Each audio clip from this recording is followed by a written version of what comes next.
I'm a professor of aerospace engineering at IIT Madras and founder of the E-Plane company. I started E-Plane with the purpose of trying to make aviation electric and disrupt the aviation space.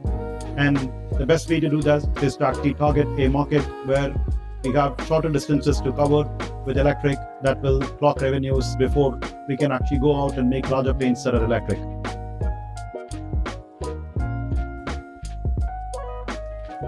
Here we are actually building the world's most compact electric vertical takeoff and landing to be able to land in tight spaces and take people from where they are and drop them to where they want to go as quickly as possible. This is to primarily target the problem of urban commute and the congestion that goes along with it.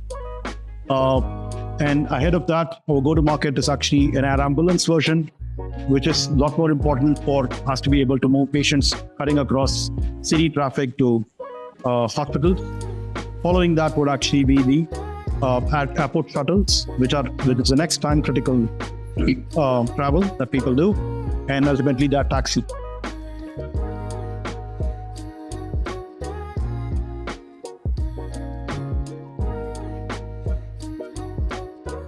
I have a question for the audience. How many of you who did not stay here made it here this morning in less than 20 minutes? Raise of hands. You didn't stay here, Jan? Okay, so well, somewhere nearby. But other than Jan, none of us made it here in less than 20 minutes, right? It took me 2 hours to get from Whitefield to here. And that's a living problem, as in we're all living the problem, not just in India, but globally as well. India has unfortunately earned the reputation of being some of the top 5 cities in the world, which is the slowest. For example, Bangalore, 10 kilometers. It takes 35 minutes and 20 seconds, according to the TomTom report.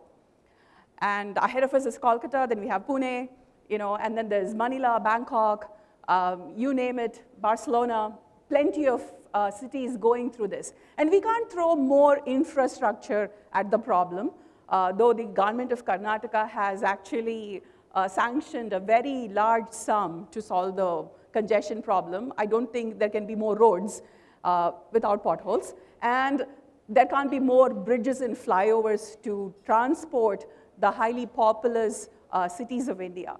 And that's why we exist. We exist to make flying ubiquitous. And in the context of this amazing summit, we are built in India for the world.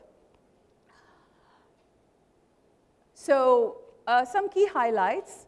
We are building eVTOLs with the best trip profile and the most innovative design.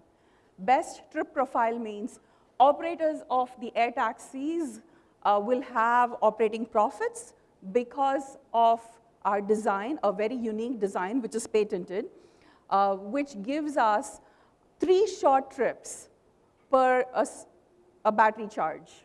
eVTOL being an electrical aircraft, we live off of the batteries in the aircraft, and therefore maximum utilization of the battery is very key for us. And that's what we mean by the best trip profile.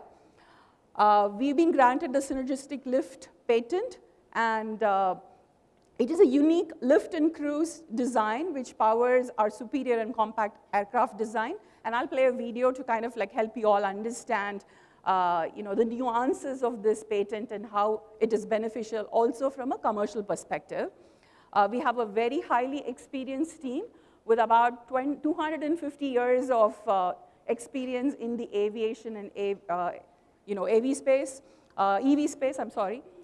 and we have people like 6 PhDs in the company, about 39 master's degrees from aerospace engineering, battery technology, et cetera, and have drawn our talent from the likes of Lilium, Airbus, Indian Air Force, Tata, Lockheed Martin. And we are the only company in India to achieve design maturity under $20 billion. And this in comparison with some of the eVTOL companies around the world. If you just go Google for Archer, you would see that they have probably raised up to $2 billion. And we are on our way to commercialization along with Archer. So our aircraft is undergoing type certification as we speak. DGC has already accepted our application, and we should be achieving type certification by mid-2027. I'll skip this slide because, we all live this. In fact, last night when I was traveling back from the Clean Mobility Summit, it took me 3 hours, but more importantly, there were 2 ambulances stuck in front of me during that 3-hour time period, right? So our solution to this problem is a very compact aircraft, which we call the E200X. It can fly 2 passengers. It is a manned aircraft because after 500 kgs, according to DGCA, it has to be a piloted one.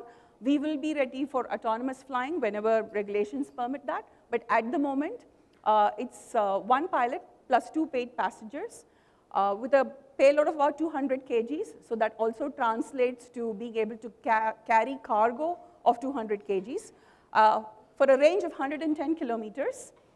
Very compact. The wingspan is just 8 meters. Nose to tail is just 10 meters, which means we can land in the space. And the ideal speed at which we fly is 160 kilometers per hour. Now, this might seem counterintuitive, right? Aircrafts usually fly at very high speeds, and that's part of the secret sauce here. Basically, if you think about many of us who live in Bangalore, right? Suppose I want to go from Whitefield to airport to catch a flight, and or somebody wants to travel from the airport to JP Nagar or JP Nagar to Electronic City. These are all very short distance aerially, about 30 kilometers. And if you were to fly at a very high speed, then it's most likely that by the time you reach the cruising altitude and you're moving forward, you're already overshooting your destination. So slow speed is fundamentally important for the urban air mobility space. And that's what we have mastered through the IP that we have. Okay, so now we're introducing 3 variants, an air ambulance to lift patients, both rural and urban, medical evacuations, and most importantly, organ transport. Then we have an air taxi, which I talked about quite a bit, and the air cargo variant. We are a technology company, and so we're building a very strong IP moat. We have 1 patent awarded in 8 jurisdictions around the world, and we have another 25 to 40 patents that we're filing continuously. Being a startup from India, from IIT Madras, CapEx efficiency is like in our DNA. So while our competition might be selling at, say, $4 million, we are planning to enter the market at half the price. Some data points for being indigenous, we are developing the landing gear in-house, a lot of innovation in battery technology, and we are the first entity in India to put the propellers into type certification. So can I have the video? And I think that's about the time I have.